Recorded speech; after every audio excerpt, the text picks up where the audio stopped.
Hi there, we're back for another Declutter with Me session. This time we're focusing in the kitchen on mugs, water bottles, and day-to-day drinking cups. And I don't know about your household, but we've got a big household. It looks like we're accumulating these things faster than I expected. I went through ours about a year ago and it's already a bit out of control. So I definitely need to put this on the list to go through every 6 months. But what I wanna do is I wanna pull everything out. I'm gonna pull it all out and do it today. But if you wanted to chunk it up, you could easily just do your mugs one week, and then you could do your water bottles the next week, or you can do your drinking cups. Feel free to chunk it up however suits you and your lifestyle and the time that you have. Doesn't matter how fast you get to the end state, it's just that you do. So I hope you're inspired to tackle yours. Let's get started on how to get this done. Okay, here's my before state. So you can see I've got a lot of mugs, and then we do have some drinking cups, though we don't use day-to-day drinking cups very often because we're either using mugs for coffee and tea, or we're using a water bottle for our water. But you can see, especially the mugs are so out of control, and it's even double decker. I've got this storage thing in there that helps us have more storage. Maybe that's not a good idea because it can just accumulate more, but this is our starting point. So I'm gonna start pulling them out.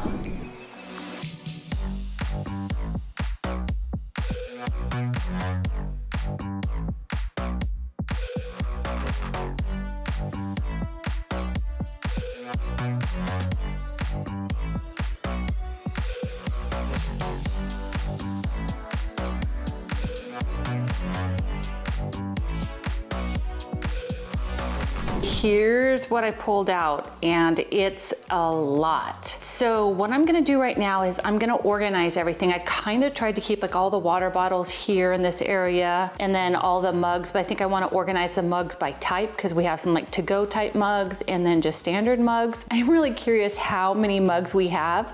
We have 4 coffee or tea drinkers in our house, and we have a lot. I'm gonna try to organize these and see if I can start making some quick decisions.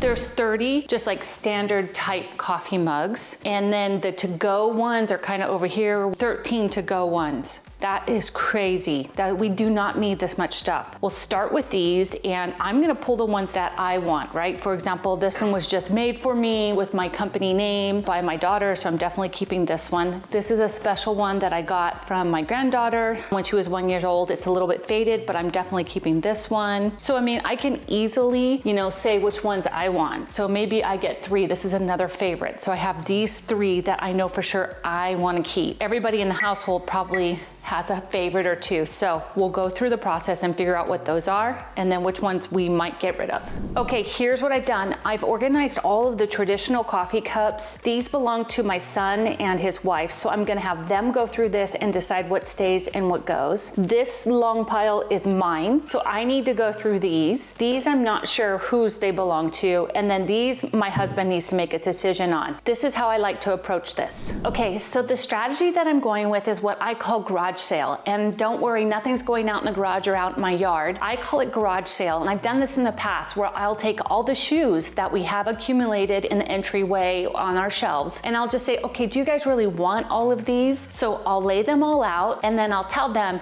grab the ones you want, put them away, and anything that gets left behind, I'll donate or get rid of. Same thing's true for these cups. I'm gonna let each individual go through their row and decide what they wanna keep and what they don't wanna keep, and then I will figure out how to store what they want to keep, and then I will donate the ones they don't want to. That way the decision fatigue is not on me, it's on everybody. And also some of this stuff is personal. They've got these as gifts, and just like I can look at mine and say, these are the 3 that I want if I'm gonna keep 3, it's easy for me to decide I want this one, and this one. If they do that, it's a lot easier than me trying to do that for them. I hope that that helps you and kind of makes it a little bit easier for you to go through yours, because you may have the same thing where you have a bunch of stuff that doesn't belong to you. But the key is to give them a deadline. This is out on my main table. For sure, they need to get this done today. Otherwise, I'll make the decisions for them. So it's garage sale time. Okay, I'll go first. I'm definitely gonna keep this one. This one was from my granddaughter, and this one was made for me by my daughter this year, and this is a favorite of mine. So here's 3 that I'm gonna keep for sure. I think I'll keep this one, and my daughter likes this one. These are the ones I'm gonna keep. And this one, it's cute. It looks like a little teacup. Okay, here goes my husband. He's making his picks. Okay, so he's grabbing this set. He thinks we should keep that for when guests come over. It's a full set, so that's it. That's all he's keeping. Okay, so my makeshift garage sale has been a success. We've gone through everything, and let me show you where we're at. These are all going to be packed up. My son's actually moving out right now as we speak. So I'm gonna pack all of these up so that he can take them with him. These are extras that we're going to get rid of, as are these. These are also extras that we're gonna get rid of. We don't need them. These are mostly extras. I still need to go through them a little bit more. These we're keeping. These are just everyday drink cups. These my husband talked me into keeping. These are just some different ones that we use. And then this is a set that we have. That way if we have people over, we have one set. So we have one set, and then here's a couple bottles that he uses. And then here's that original set that I kept. It was a success. We're doing really well. Okay, one trick I wanted to show you. If you have to do something like, I'm gonna be packing all these up actually to move out of the house, and if you ever have to do that and you have some extra bags laying around, you can use plastic bags or paper bags. What I like to do is I cut them into 3. So I'm gonna cut this one and create a little pocket. And so now I have this, and then I'm gonna do 2 more. And then another cut right here. And then now I have paper that I can use to wrap these things up in. So I could do this. And I can do this. And then I'll just continue to do this with all of them.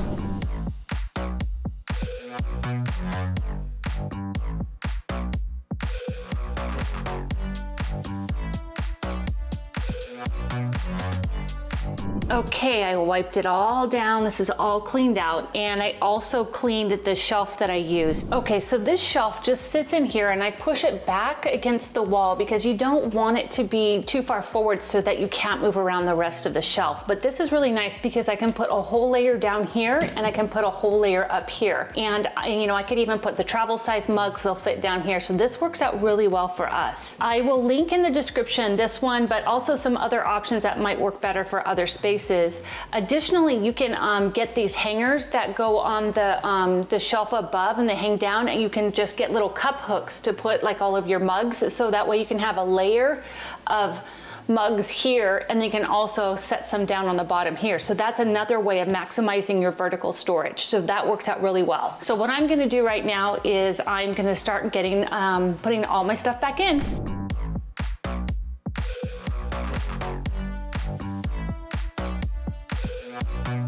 Okay, here's where things stand. So I put the stuff that we use most often on the edge, and then the stuff we don't use as much on the back. So I'm just filling it in, being conscious of which ones we want easy access to, and the ones that we don't really need daily access to, they can go in the back.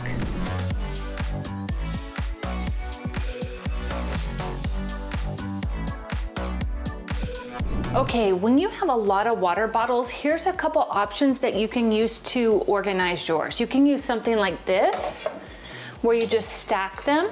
This works really nice.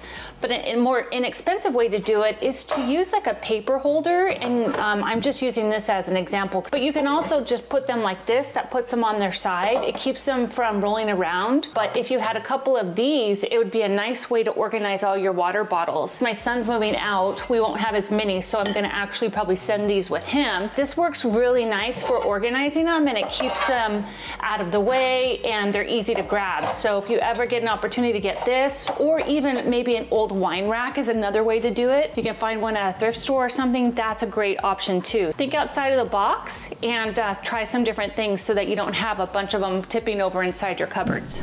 Okay, that went pretty well. I can't believe I had so much stuff in this one cupboard, and I still had probably 6 or 7 that were stored in another cupboard. But we really pared down, and you know, we got rid of some cups that are, you know, they're useful, so somebody else will be able to make good use of it. We can only use 1 cup at a time, so we only need enough to maybe say 2 per person, and we actually kept more than that, but that's okay. So anyhow, I did get to keep this little one for my granddaughter, which I'm happy about. I packed up a lot of stuff for my son and his wife because they're moving out. They're actually moving out right now, so I'm gonna take the container and help them put that on the car, so all of their mugs and water cups and everything are all ready to go and packed. That's pretty much it. So I hope you're inspired to take a look at your inventory and declutter and organize your storage. See you next time.